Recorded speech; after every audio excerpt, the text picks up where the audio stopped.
नवरात्र में आदिशक्ति माता विंध्यवासिनी के 9 रूपों की आराधना की जाती है। पहले दिन जहां हिमालय की पुत्री पार्वती अर्थात शैलपुत्री के रूप में मां का पूजन करने का विधान है, वहीं दूसरे दिन ब्रह्मचारिणी के रूप में पूजन किया जाता है। प्रत्येक प्राणी को सद्मार्ग पर प्रेरित वाली मां का ये स्वरूप सभी के लिए आराधनीय है। विंध्य और मां गंगा के तट पर विराजमान मां विंध्यवासिनी ब्रह्मचारिणी के रूप में सभी भक्तों का कष्ट दूर करती है। अनादिकाल से आस्था का केंद्र रहे विंध्याचल में विंध्य पर्वत पवन पावनी मां भागीरथी के संगम तट पर विराजमान मां विंध्यवासिनी का दूसरे दिन ब्रह्मचारिणी के रूप में पूजन व अर्चन किया जाता है। विंध्य क्षेत्र में मां की विंध्यवासिनी अर्थात विंध्यवासिनी के नाम से भक्तों के कष्ट को दूर करने वाला माना जाता है। 9 दिन में मां सभी भक्तों की मनोकामनाओं को पूरा करती है। मां की सविधि पूजा अर्चना कर जप करने वाले भक्तों की सारी मनोकामनाएं पूरी होती हैं।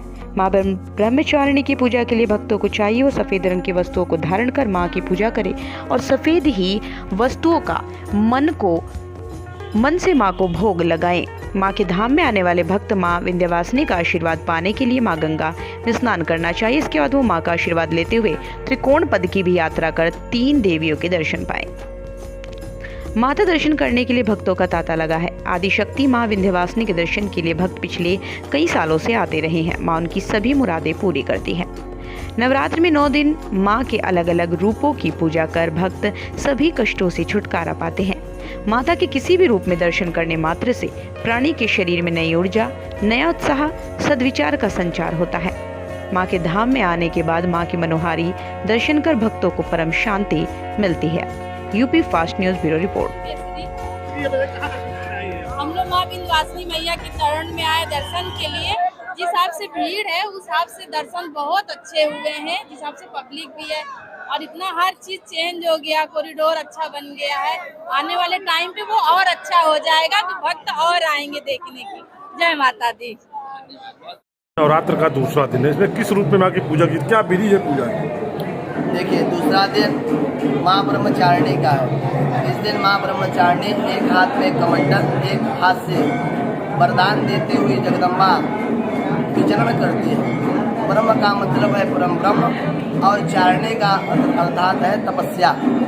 तपस्या में जो पूर्ण रूप से रहे वही ब्रह्मचारिणी जगदम्बा है। माँ ब्रह्मचारिणी का पूजन करने के लिए सफ़ेद आसन, सफ़ेद वस्त्र, सफ़ेद फूल, सफ़ेद मिठाई और गोघृत या गोश्त दूध से मिश्रित मिठाई ज़्यादा उत्तम मानी गई है। इस दिन आप मिश्री का भोग लगाएं, खीर का भोग लगाएं और जगदम्बा का पहले पूजन करें।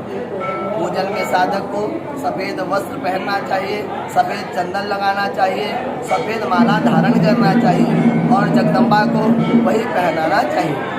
इस दिन माँ का जो पूजन होता है वो वैराग्य और ब्रह्म को पाने का एक उत्तम काल होता है। इसमें यदि आप ब्रह्म को पाने का एवं वैराग्य से संबंधित मंत्रों का जप करेंगे तो आपकी साधना अतिशीघ्र पूर्ण होगी। इस दिन पूजन उपरांत खीर गरीबों को खिलाएं, उससे आपके जीवन में परिवर्तन एवं मन की वेदना, दुख पीड़ा का निवारण होगा। जी, नवरात्र चल रहा है, ऐसे में माँ विंध्यवासिनी को दर्शन भी करने आते हैं काफ़ी संख्या में, तो कैसे उनको पुण्य मिले, कैसे वो अपने पुण्य भागी बने? जो अभी देखिए, जो लोग माँ विंध्यवासिनी के दर्शन हेतु आते हैं, सर्वप्रथम उन्हें गंगा दर्शन करना चाहिए या गंगा स्नान करना चाहिए, क्योंकि यहाँ पर गंगा उस स्थान पर है जहाँ पर गंगा शयन करती है। यह स्थान मणिद्वीप है और यह स्थान बहुत उत्तम माना गया है।